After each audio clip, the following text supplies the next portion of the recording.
First, I'd like to commemorate those who were gone due to COVID-19 during this period and pray for their departed soul to rest in peace. We have lost about 36 doctors, among them two renowned professors from our university, Professor Golam Kibriya sir and Professor Jahid sir. Today, this session will chair Professor Shahan Akhtar Rahman, Pro-Vice Chancellor Academic and Professor of Pediatrics, Bangabandhu Sheikh Mujib Medical University, and President Pediatric Rheumatology Society of Bangladesh. Today's our speaker is Dr. Mohammad Imnul Islam, Associate Professor, Department of Pediatrics and Secretary General, Pediatric Rheumatology Society of Bangladesh. Today we have three expert panelists. Professor Mohammad Shahidullah, Chairman, National Technical Advisory Committee for COVID-19 and President, Bangladesh Medical and Dental Council. Professor Mohammad Zahid Hussain, Pro-Vice Chancellor, Research and Development, Chairman, Department of Pediatric Cardiology, Bangabandhu Sheikh Mujib Medical University, and Secretary General, Bangladesh Pediatric Association. And Professor Chaudhuri Yaqub Jamal, Dean, Faculty of Pediatrics, and Professor, Pediatric Hematology and Oncology, Bangabandhu Sheikh Mujib Medical University. We know we are passing very critical days. In this period, today's topics, I think it is very important for everyone. Before we begin today's program, first I'd like to seek your cooperation in completing this session and kindly mute your phone to avoid interruption. During the lecture time, if you have any question, please you write the chat box, and after the end of the session, we will discuss them. Now, I like to request Dr. Mohammad Imnul Islam to deliver his important topics.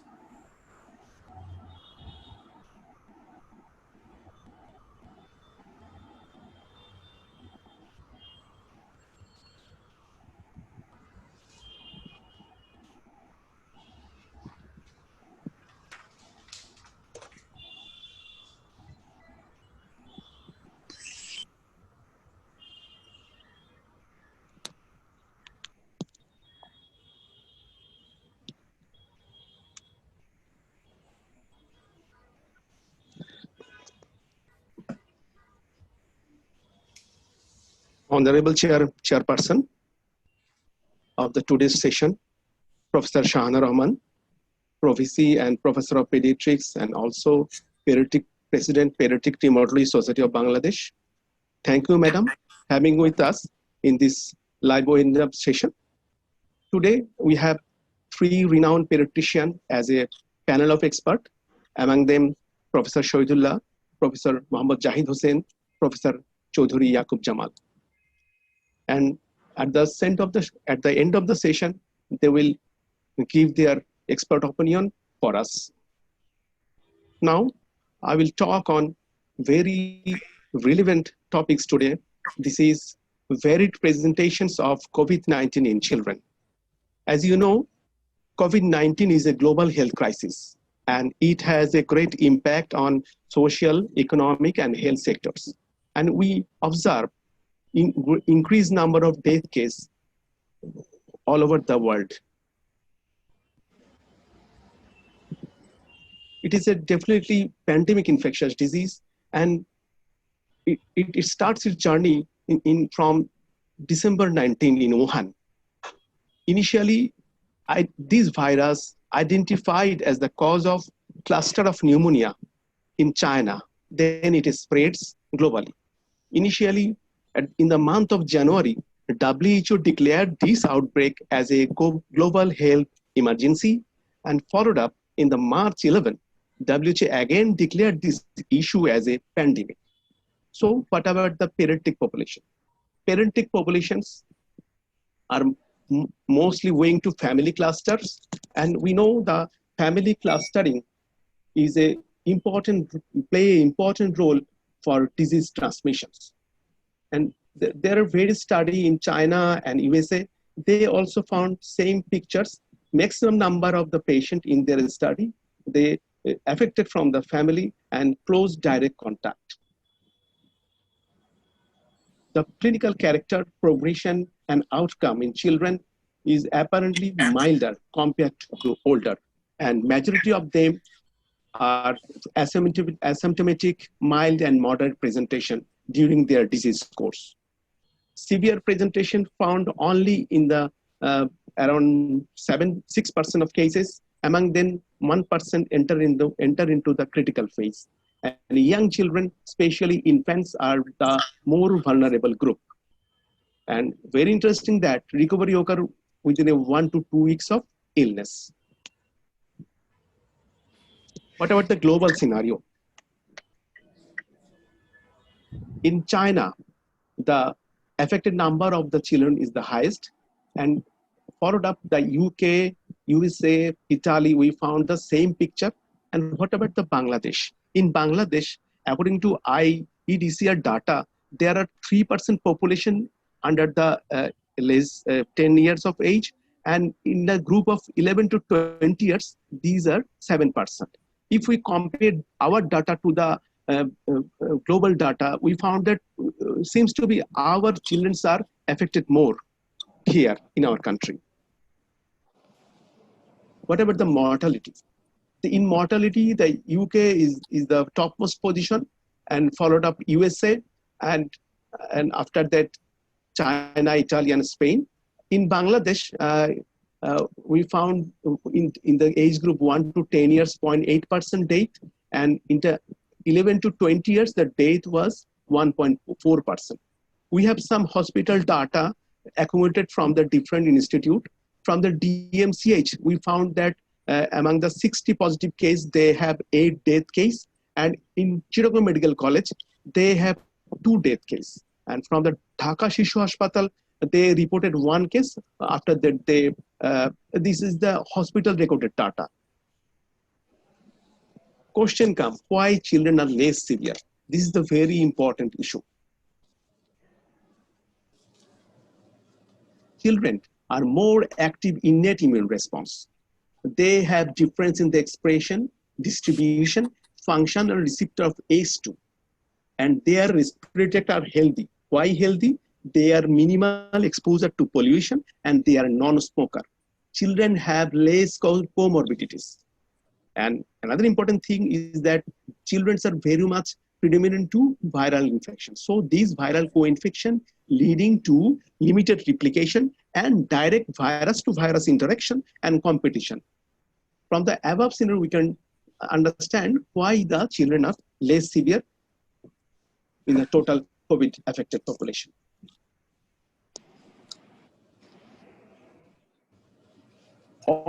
Everybody, that means both children, all children of all age, 1 day to 18 years, they can affected in this infection. And the median age, according to Chinese data, it is around 7 years. And in the USA data, it is around 11 years. And boys are predominant in the both studies, both the Chinese and USA study. And asymptomatic period and throughout the course of the illness, particularly in the early course, is the period of infectivity. According to CDC data, the hospitalization recorded percentage, it is around 6 to 20%, and ICU admission required in 0.5% cases. Who are the risk? Children who have some comorbid condition, they are at risk. These are congenital heart disease, bronchial pulmonary hyperplasia, severe malnutrition, immunodeficiency, immunocompromised state, chronic kidney disease, chronic liver disease, diabetes mellitus, and also severe obesity. We know the WHO defined the cases according to different types and who are the in severe group. There are some criteria by which we can tell them these are the severe presentation. If the patient present with dyspnea, persistent fever, for more than 3 days, if they have CNS status like poor mental response, lethargy, unconsciousness, if laboratory data showed that increased liver enzymes, LDH and cardiac enzymes, if they have unexplained metabolic acidosis, if the child age less than 3 months, and the extra pulmonary complications is very important. Extra pulmonary complication like diarrhea, renal involvement, hepatic involvement, all extra pulmonary complications are the severe, under severe head. In the chest X-ray, if we got bilateral or multilobe infiltration, pleural effusion, or progressive condition, we can label this condition as a severe. Now the pathogenesis. The pathogenesis, we know this virus is a zoonotic RNA virus, and this virus has a capacity to mutate and recombine. For this reason, it is mentioned as a novel virus, and it can easily transmit it from animal to human. We have a receptor in our body. This is known as ACE2 receptors. This virus has some protein in their cell wall. These are S protein, M protein, N-val protein. This like the particularly S protein attached with the ACE2 receptors. After entry into the cell, the virus releases viral RNA in our body, and this viral ANA utilize body machinery, and they produce again virion, and this virion exit from the cell. After exit, this antigen presenting cell present this viral antigen along with MHC1 antigen to the T helper cell, T cell receptor, cytotoxic cell. After the presentation, there is an immunological reaction. It is both cell-mediated immunity and humoral immunity. If the immune effector cell produce large amount of cytokines and chemokines, we found cytokine storm syndrome. This is ARDS, multi-organ failure, and death. This is in short, the summary of the pathogenesis of this virus. But there is some more information is that these virus suppress the antiviral immunity of our body. The antiviral immunity depend on interferon, type 1 interferon. They suppress the type 1 interferons.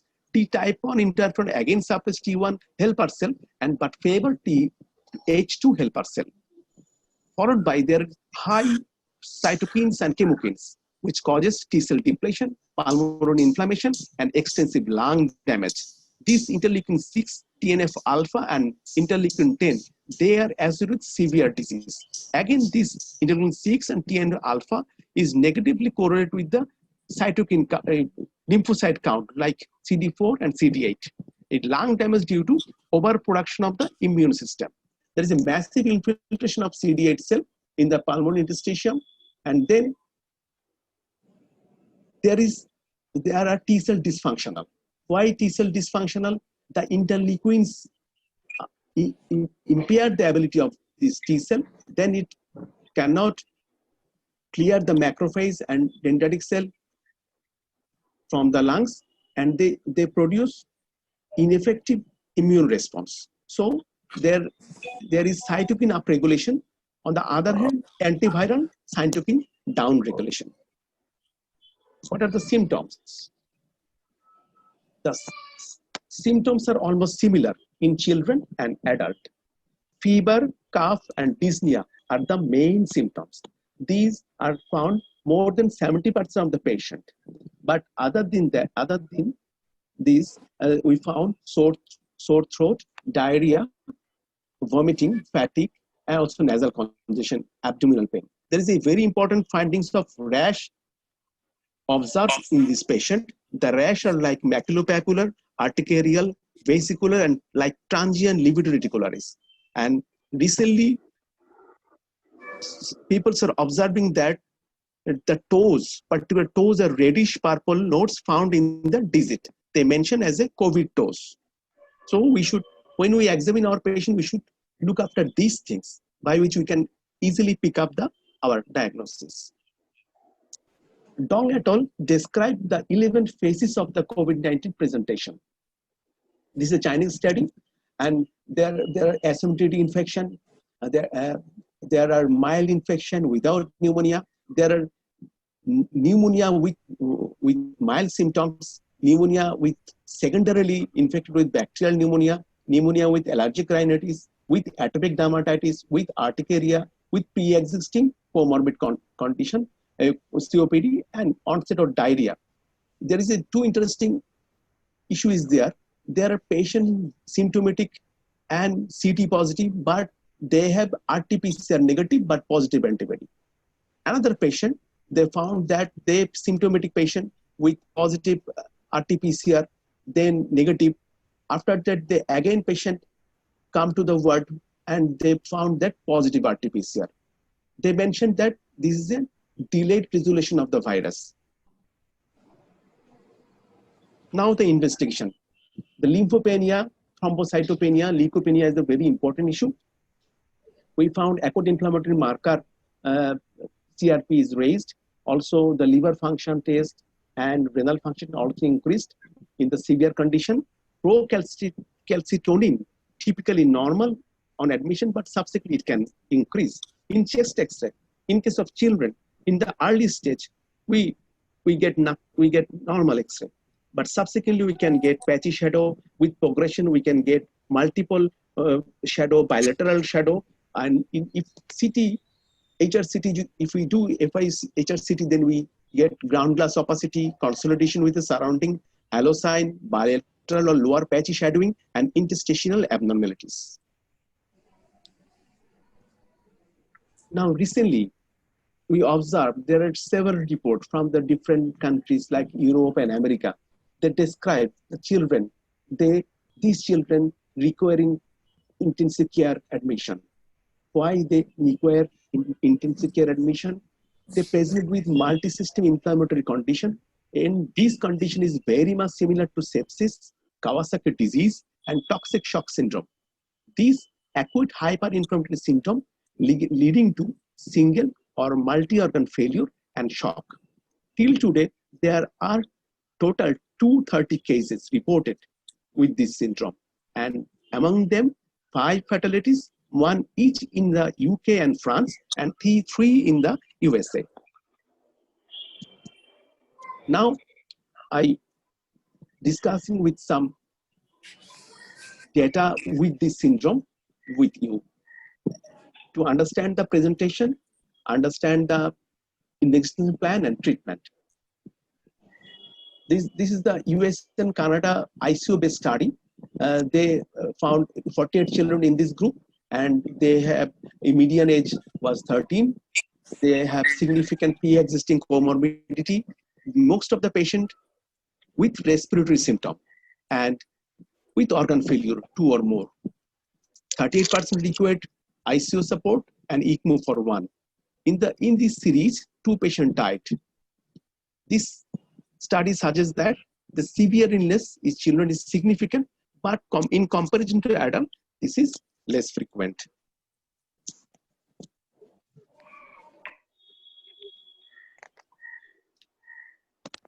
This is another case report. In this report, the patient present with ARDS with cytokine storm syndrome without respiratory symptom. This is a 14-year healthy child present with fever, abdominal pain, vomiting without respiratory symptom. Within 24 hours after admission, develop rash, dyspnea, cough, and increased oxygen demand. According to lab, we found lymphopenia, thrombocytopenia, increased acute inflammatory markers, increased cytokines, and feature of coagulopathy. Very interesting is that anti-cardiolipin antibody and anti-beta-2 glycoprotein is positive and low complements. This patient RT-PCR negative, but serologically positive. HRCT suggested for pneumonia, and echo finding showed that coronary dilatation. And then this patient managed successfully with inotropic support and respiratory support with low dose aspirin, and they did not use IVIG here, they used anakinra here. And the patient is improved and discharged. This is the 8th patient in this series.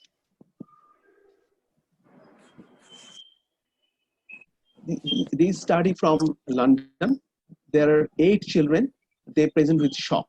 And this feature very much similar to atypical KD or Kawasaki disease shock syndrome or toxic syndrome. 4 children had known family exposure. The presentation, fever rash with conjunctivitis with significant abdominal symptom. Among the 8 children, all are PCR negative, but only 2 patients with serologically positive. They have acute inflammatory marker and feature of coagulopathy. Echo finding found that giant coronary aneurysm in 1 patient and ventricular dysfunction, both ventricle or sometimes in left ventricular and also right ventricular. Our patient manage IVIG, aspirin, and 7 patients need mechanical ventilation, though they had not with respiratory symptoms. 1 patient died in this series due to cardiovascular infarction. This death patient also present with similar to very much KD shock syndrome.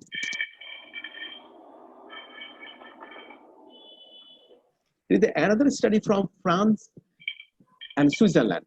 They observed acute heart failure along with SARS-CoV-2 pandemic. After the 2-month pandemic period,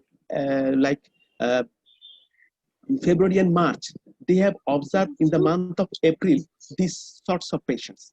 In this series, there are 35 children, median age around 10 years. They have also comorbid. Main symptom is fever and GI symptoms. The raised inflammatory markers, also a feature of coagulopathy and increased cardiac enzymes here.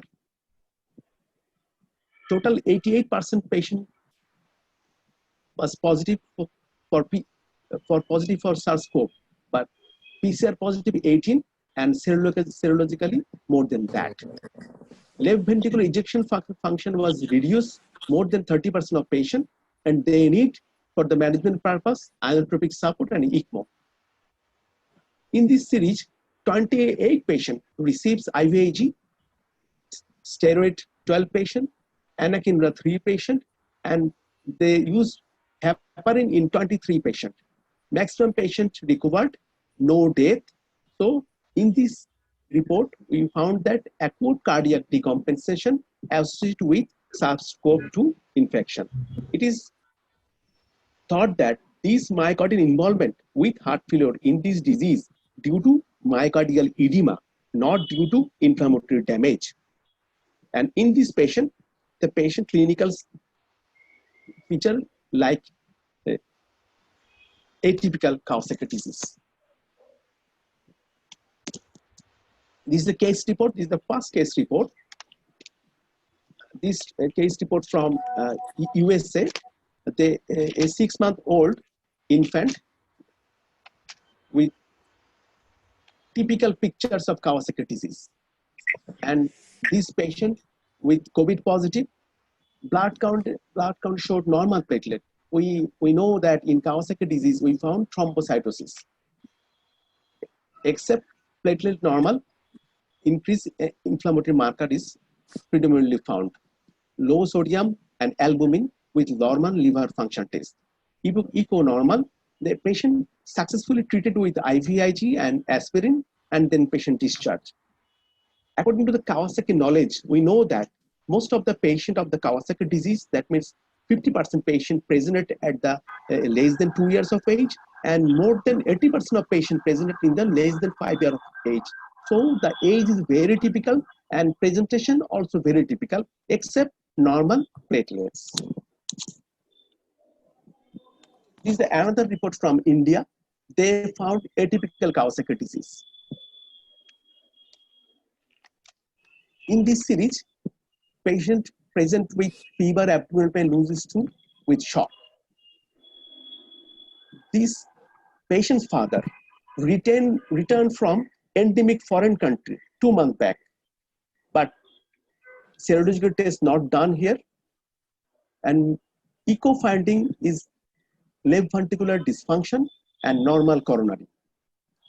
Cardiac enzyme elevated, the patient had cardiomegaly and managed successfully with IVIG and aspirin. They use as a steroid in this patient and improve rapidly and discharge. They use a steroid also here due to left ventricular dysfunction.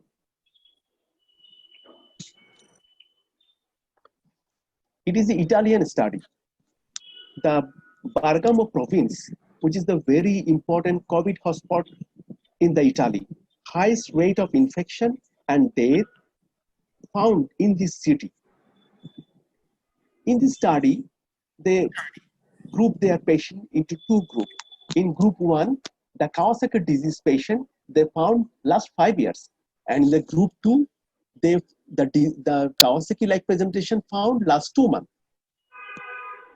And in this group 2, only 2 patients are RT-PCR positive and 8 patients serologically positive. Now let's see what is the difference between the two groups. This is the disease incidence.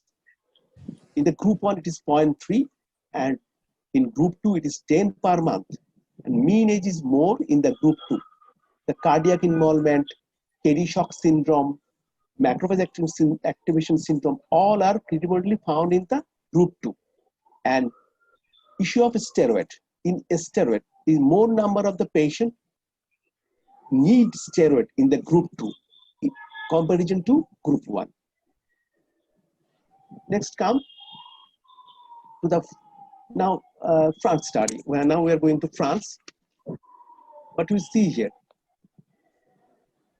Yes, there are 21 children with feature of Kawasaki disease, median age 7.9, and among this, the complete Kawasaki found 11 out of 21, and rest of the 10 patients with incomplete Kawasaki. And they present with Kawasaki shock syndrome with myocarditis, GI symptoms predominant with high inflammatory marker. RT-PCR positive in 8 patients and serology positive in 19 patients. Echo found dilatation in 5 patients, and all patients receive IVIG and aspirin. Only 10 patients receive steroid. Outcome is favorable. So the discussion is that the COVID-19 pediatric alerts. In the Europe and USA, they try to define this condition.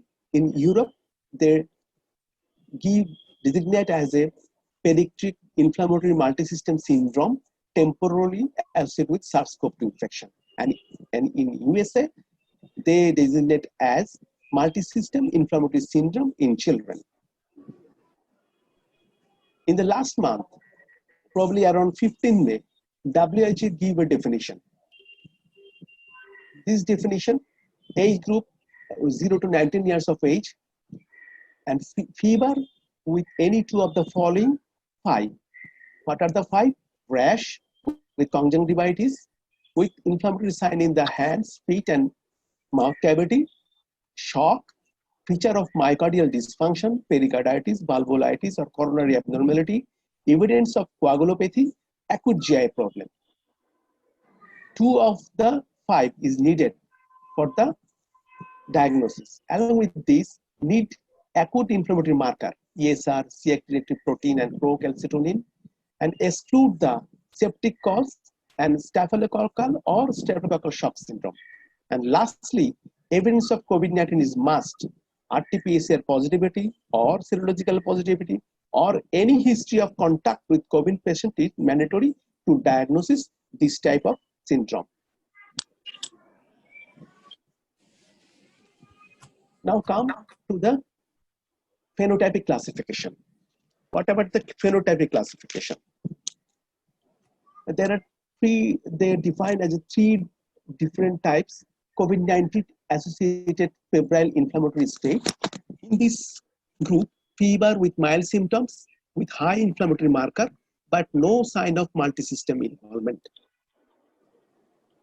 Next one is the COVID-19 associated KD.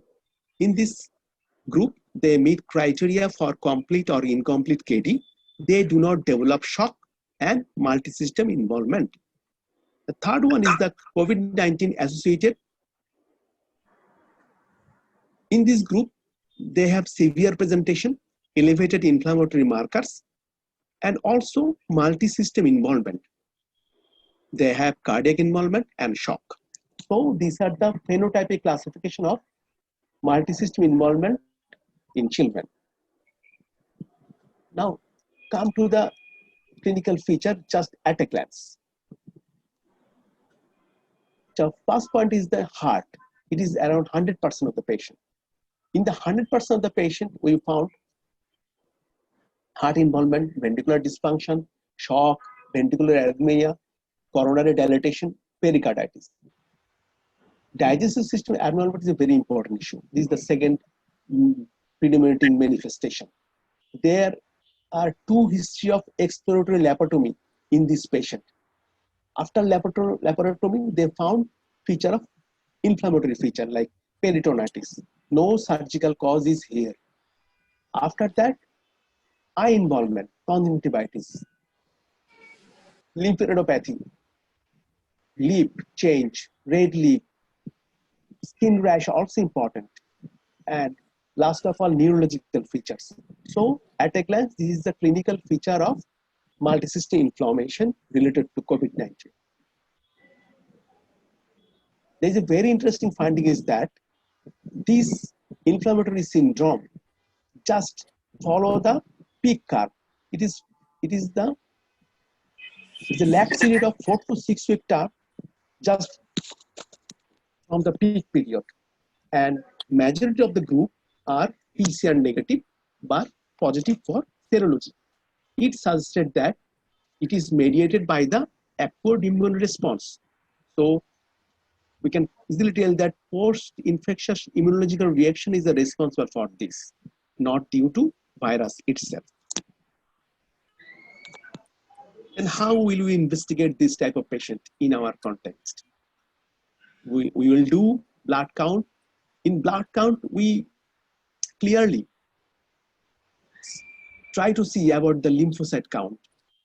Not leukocyte count normal or low, but lymphocyte count definitely low, and platelet count low or increase. And high inflammatory marker with raised ESR, CRP, and ferritin level. If possible, they suggested to do procalcitonin. Liver function tests and laboratories also increase. Electrolytes, renal function tests also altered in the severe condition. And coagulation. Coagulation parameters we should check for this. Cardiac enzyme also we check. Cytokine panel. Interleukin 6 is available, and it is very much comfortable in our institute. We can easily do this. And last of all, SARS-CoV-2, as because we will get this type of disease after the peak period, after the 4 to 6 week of peak period. Definitely we will found this type of patient in the coming days in our country. And last of all, septic system is very important. Echocardiography must, and echocardiography is serial echography is needed here, as because to see the change, particularly coronary artery and ejection fraction, very important. Also, valvular involvement also is a factor. So all these things together, we can conclude, okay, it is a multisystem inflammation related to COVID-19. And now question comes, why it is happening? It is due to the immune response, either antibody mediated or T-cell mediated. In antibody mediated, this anti-SARS-CoV-2 antibody form an immune complex which mediates inflammation through Fc receptors. Otherwise, it activates neutrophils, macrophages, and platelets. Again, this antibody acts like in dengue, antibody-dependent enhancement, and this enhancement facilitates the entry of virus into the tissue. This antibody again directly damages this tissue through complement or neutrophil activation. T-cell also is a role player. T-cell recognize the viral infected tissue and start the injury. T-cell recognize the self-antigen as a mimicked, and T-cell fail to switch off for macrophage activation in HLH-like situation. Why Kawasaki-like presentation in this disease? We know the etiology of Kawasaki disease. There are some factors, genetic factors, infection factors, environmental factors. In genetic factors play important role. The person who are susceptible to genetically, they have this type of disease. These genes regulate B cell, class switching, and clearance of immunoglobulin. The same way, these genes may help in the immune complex formation, unusual immunoglobulin response as a unknown trigger factor. T cell also playing role this way abnormally. Now, how we differ between the classic presentation of Kawasaki disease and the Kawasaki-like disease in this moment. If we analyze the data from the different study, we found that African ancestry is the predominantly sufferer in this mentioned studies, and the age group is the not typical for Kawasaki disease. It is beyond that is more than 5 years up to 17 years, and incomplete form of Kawasaki disease is less in number in the classic form, but in Kawasaki-like disease, we found more Kawasaki-like disease here. Gastrointestinal symptoms, Kawasaki-like soft syndrome, myocarditis with ventricular dysfunction, all these things are predominantly found in this associated with COVID-19. And the inflammatory mark is noticeably marked here. And lymphopenia is very important. I mentioned early, we should check for lymphopenia and intensive care support. We should alert for this. Most of the patient, they managed in the ICU. Coming day, we will get this type of patient in our institute, in our different institutes. So we should be careful about that. They need ICU care support. Coronary dilatation. Coronary dilatation is morely found in the multi-system inflammatory response than comparison to the classic disease. And IVIG resistance also found more in this syndrome. So this is at a glance the difference between the Kawasaki-like disease and classic Kawasaki disease. Just few sentences about Kawasaki-like shock syndrome. It is a very uncommon presentation of Kawasaki disease. It is found in less than 5% of patients. They have severe GI symptoms. They mimic like a septic shock or toxic shock syndrome. They have increased risks of coronary aneurysm. They are IVIG resistance. They have increased cardiac enzymes, and the laboratory markers increase inflammatory marker like CRP, ferritin, but decreased platelet, low sodium and albumin, along with feature of coagulopathy. So we should check this during our hospital admission patients. Cytokine storm syndrome. This is a life-threatening condition we are found in this patient.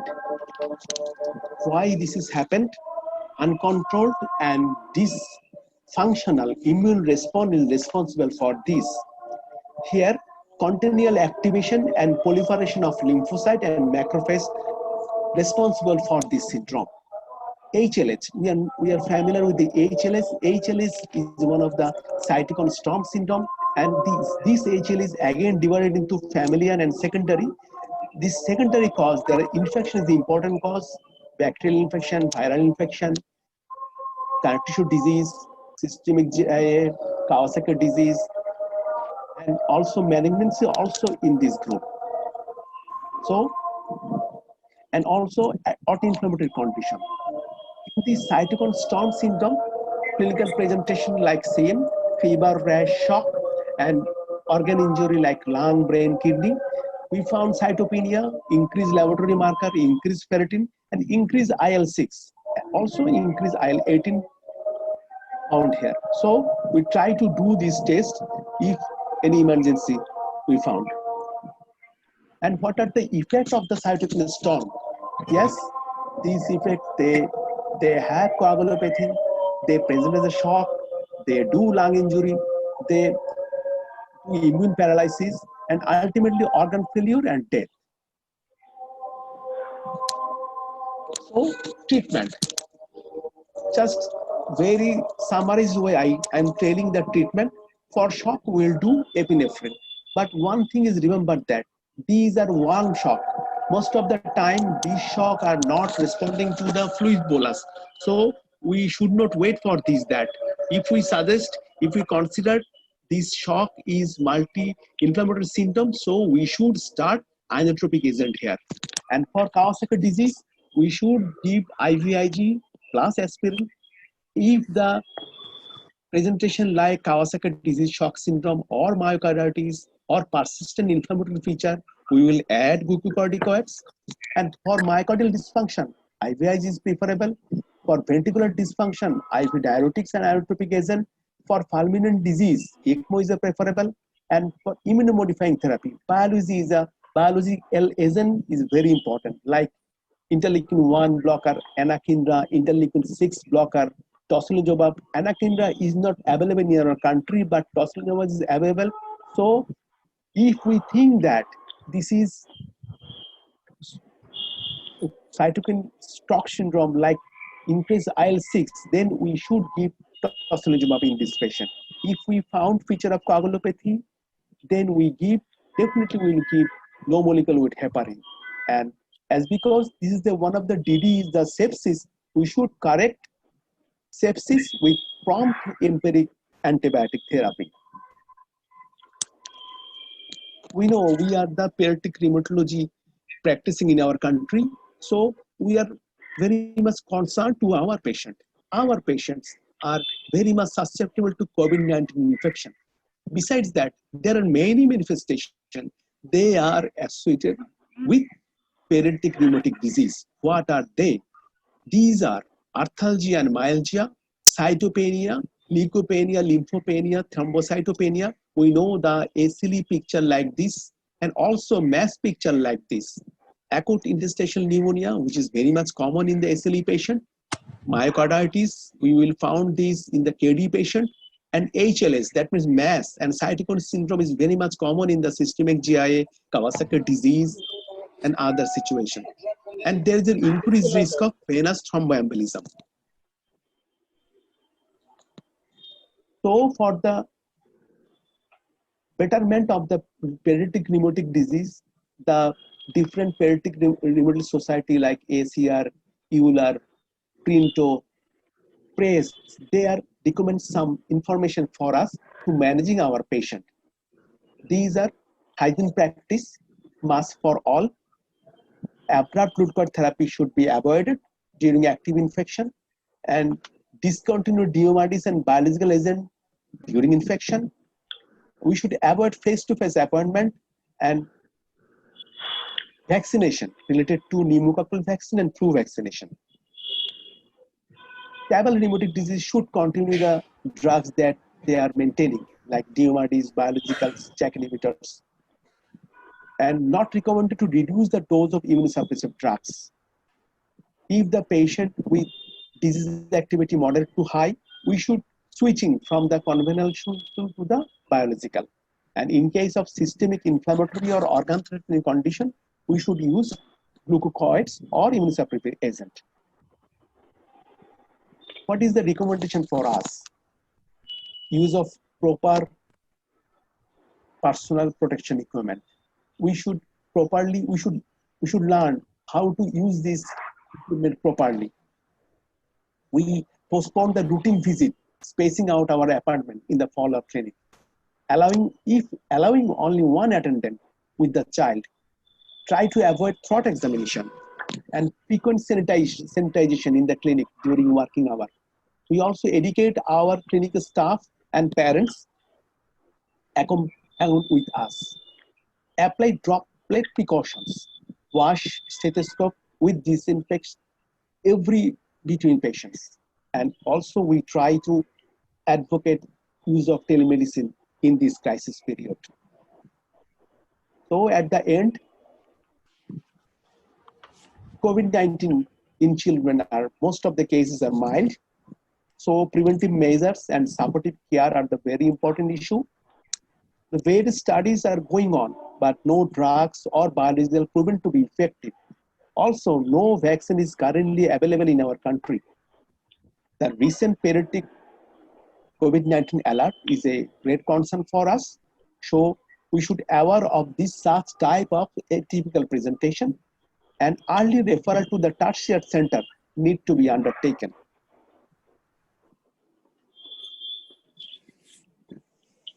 We have lost 36 physicians from us. They are the COVID martyr in this war. We are speechless. We have no sentence. Only we mourn and remember their sacrifice of life in our heart forever. Lastly, again remember Wuhan. Wash your hand, use mask, have your temperature checked for fever, avoid crowds, and never touch your face with unclean hands. Thank you for all for patient sharing. Thank you again. Thank you. Thank you, Dr. Imnul Islam, for your excellent presentation, which was very informative. Now, may I request expert panelist. At first, may I request Professor Dr. Mohammad Shahidullah sir, kindly give your valuable opinion about the topics. Thank you, Manikumar Talukdar. And also at the outset, I'd like to thank the organizers. And but with another sad news that I want to say something. Just few minutes back, I heard that my very good friend, Professor Liaquat Ali, many of you know, biochemist, renowned biochemist, and also the first vice chancellor of Bangladesh University. Yes, he's no more. Oh my God. He came to my actually office 10 days back with some proposals, and that time he was fine, and then he fell sick 4 or 5 days back. It's not a long time. He got admitted in Dhaka Medical College after a lot of trial, and last night he became even more sick, and then he was transferred to ICU.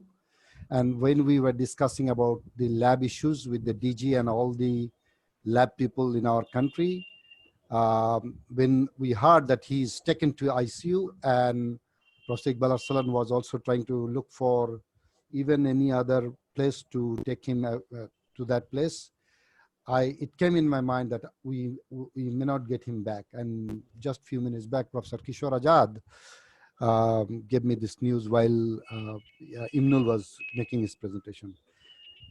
Oh, I mean, he was my friend from the student life, you know, because he's from Sarswali Mullah, I'm from Amin Singh, but we are friends. So with that sad note, I'd like to thank the organizer for arranging this particular very important webinar meeting. And especially like to thank Imnul for making a very elaborate but very nice presentation. And I think he started from very ABC to even to a little bit deeper level. So all are very useful to me, and I believe to each and every one of you. Now, I will not say much about them. The only issue is that the children, we always thought that they are going to be affected less. True, but then in Bangladesh, the number of children affected are more than what we see in the other countries. That is a matter of concern. The other part is that when they suffer mild to moderate. Most of the time it will be simple management at home, but some of them who will be unlucky, unfortunate, and develop cytokine storm eventually may lead to death. So that's one important thing that we have to think. Like the adult, here also matters the comorbidities. So children with comorbidities, if we hear that you have a suspicion of a child, whether suffering from COVID-19 or not, but has got some other illness like cancer or chronic kidney disease or even your rheumatoid problem, then we have to deal it a little bit seriously and not in a very routine manner. The another one thing that we have seen that children in other countries also, the RT-PCR positive rate was not that much significant like that of the adult. They did serology test. I do not know which particular serology test they did. I mean, if Imnul can make it clear sometime, because that's we are struggling with in this country. We are also having a lot of debate about the serology test to be done or not to be done in this country at this moment. The other one is that we have seen that it may have pediatric inflammatory multisystem condition. With that particular note, I like to inform every one of you. I got a call from Yassin Nasser. He's working in Geneva in WHO and wanted me that they want to, WHO want to carry out a multi-country, multi-site study. It's not a kind of a very randomized double-blind study. It's a kind of an observational study regarding your multi-system inflammatory syndrome, whether we are experiencing anything of that. So I will request whoever is present, 138 people you are present here, any young doctor, mid-level, or even a faculty, because I have to give him the name in by today or tomorrow, or a center who like to do this study. They will give a nominal kind of a budget for that. No budget for the people who will be working for it. It's all supportive care. So I'll, this is an appeal through you and the chairperson here, Professor Shana. Can also make an appeal at the end that if anyone wants to go for that kind of observational study convened by WHO. One thing very important, we initially, I mean, every single day we are learning. WHO, even day before yesterday, said that the nature of this virus is so peculiar and we are learning every day. There was question whether it is an airborne disease or a droplet infection. So it is now clear it's not an airborne, it's a droplet infection. And we have to be, if we know about it, then if we actually do the, I mean, follow the manner and etiquette to prevent the droplet infection, we can prevent a lot. I wouldn't say anything much more than that, but I want to say that, well, I mean, Imnul, you made a lot of your, I mean, you did a great deal of work, great effort to gather all the knowledge and made it palatable for us. Thank you very much. Thank you, sir. Now may I request Professor Mohammad Zaidin sir to kindly give your valuable speech about these topics. Respected chairperson of today's webinar one, direct presentation of COVID-19 infection incident, Professor Shana Akhtar Rahman, Provice Chancellor, Academy, Bangladesh Sheikh Mujib Medical University, Professor Muhammad Shahidullah, President Bangladesh Medical and Dental Council, and Chairman, National Technical Advisory Committee for COVID-19 infection in Bangladesh, Professor Yaqub Jamal, Dean, Faculty, Bangladesh Sheikh Mujib Medical University, Professor Limito, and all the participants. First of all, I convey my deep respect and gratitude to Dr. Toshimo Kawasaki, who has probably died on 5th June of this month, 2020. Then I pay my deep respect and gratitude to all the professors and doctors who have died, particularly with the infection of COVID-19 infection, particularly Professor S.M. Ghulam Kibriya, and recently Professor Ghazi Johul Hassan, and Professor Shahidullah just mentioned Professor Liaquat Ali, which we know knew him for a long time, and probably 15 to 20 days back, I was listening to a TV talk he was very nicely pointing out how about the preventive measure that we should take to prevent COVID-19 infection. And Dr. Sadikur Rahman, he's 1 year senior to me. He's from Chittagong Medical College. He's classmate of Professor Syed Atikul Haq. So many doctors who are close to us is already has died, and many of us at risk to be infected with COVID infection.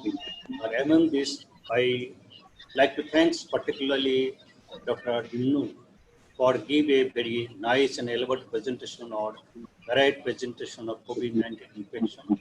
All of you learned from his presentation that in comparison with the developed countries, more children of Bangladesh have been infected with COVID-19 infection, and also in comparison with the other countries, the few children from Bangladesh has already died.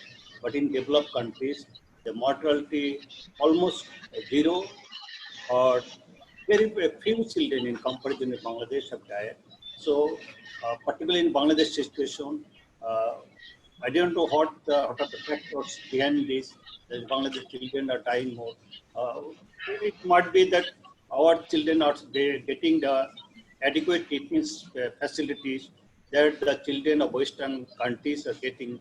I think that will be the main reason that our children are getting the standard of treatment, whether it is hospital is ICU support, this is ventilator support, drug treatment.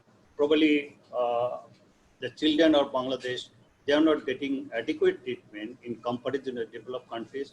To my view, that may be the main reason. However, we have to be very careful to treat our children. And one thing that has come into view all over the world, that multi-system interface syndrome, particularly that present like our celiac disease, and there is myocardial involvement, they present with heart failure. At what Innu has mentioned, I also know that in some studies they have shown that 100% cases that there is left ventricular dysfunction. There is myocardial involvement also. There is coronary involvement, and they have reported also giant coronary involvement.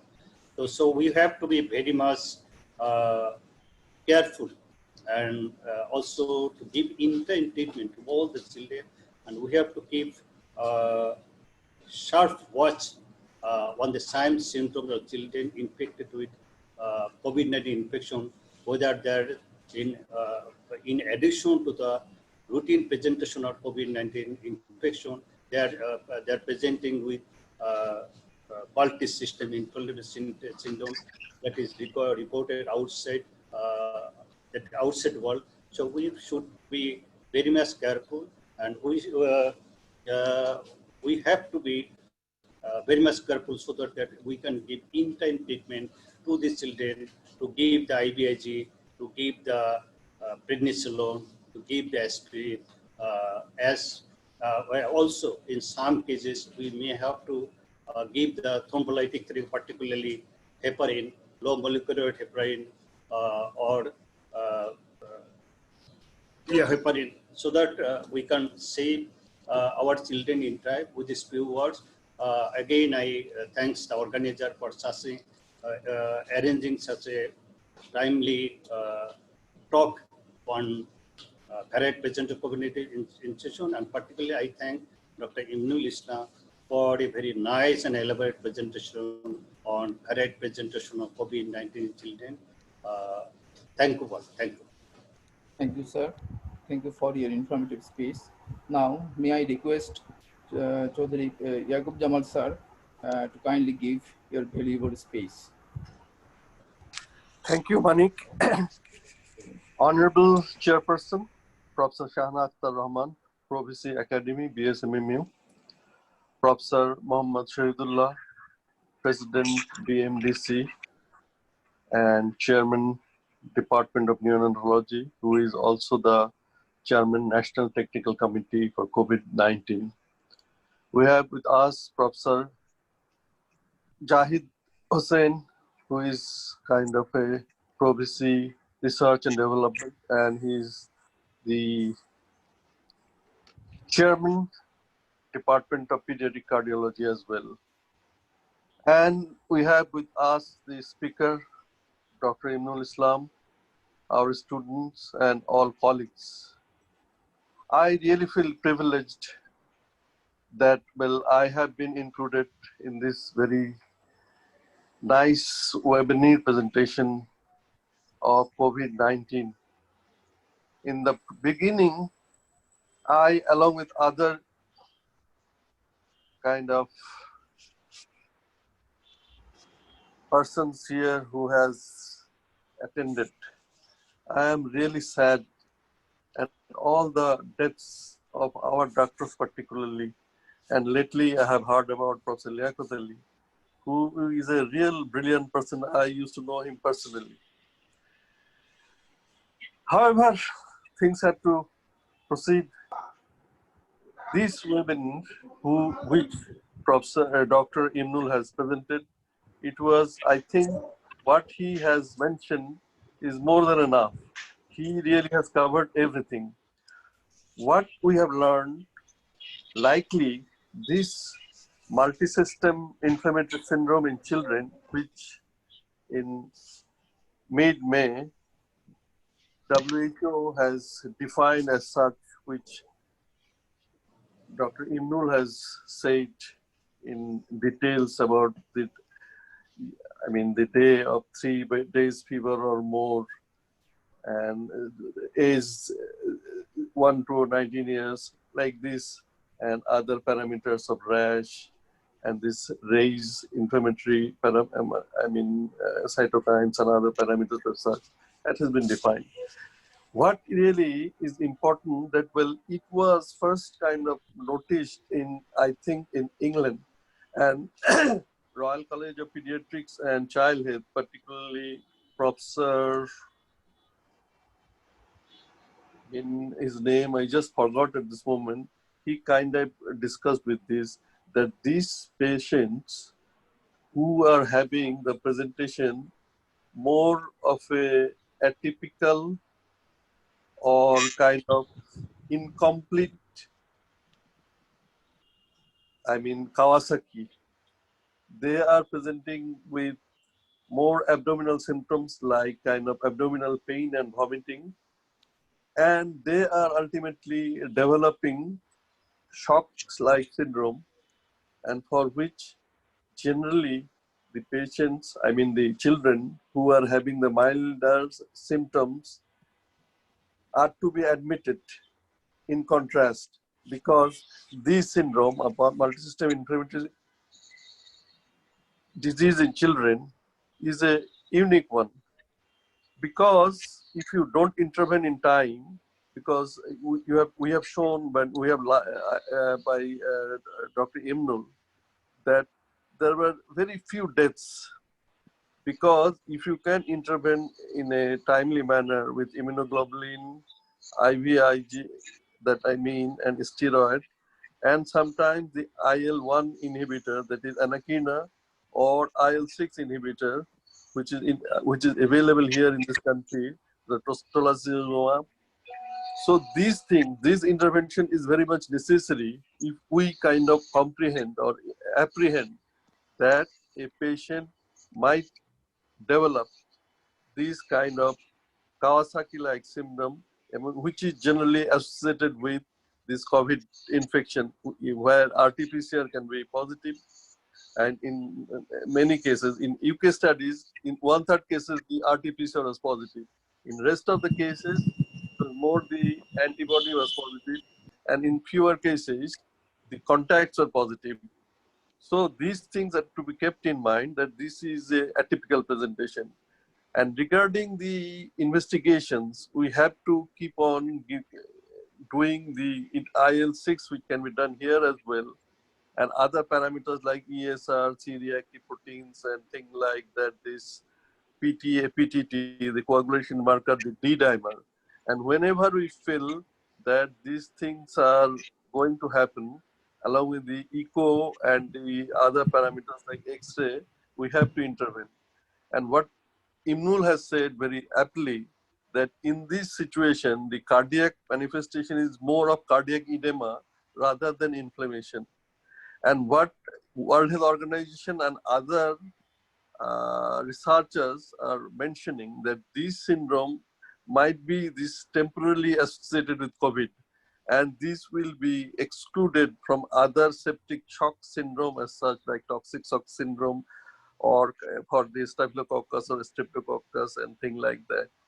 So what I mean, as because the incidence of pediatric cases for COVID-19 in Bangladesh is higher compared to other countries, like it is less than 10 years, it is 3%, and less than 20 years, it is kind of 6 to 7%. So what Imnul was telling, that after a period of maybe 6 to 8 weeks, when the peak is much more, the affection will be much more. So these manifestations will be much more. So we have to be very careful about these things, that particulars these, as because from other manifestations, the chance of death or morbidity is much less. But if this shock-like syndrome, which is manifest, if we can kind of apprehend and treat it with immunoglobulin and other supportive measures like IL-6 inhibitor and other things can be taken care of. So thank you very much. Thank you again for this nice webinar. And I kind of congratulate you all for the Department of Pediatrics, Bangabandhu Sheikh Mujibur University, and the Rheumatology Society, Pediatric Rheumatology Society. And again, thank you again for asking me to join your webinar. Thank you very much. Thank you, sir. Thank you for your very informative speech. I'd like to give thanks our scientific partner, Roche Pharmaceuticals, and thanks to all for your participation in this session.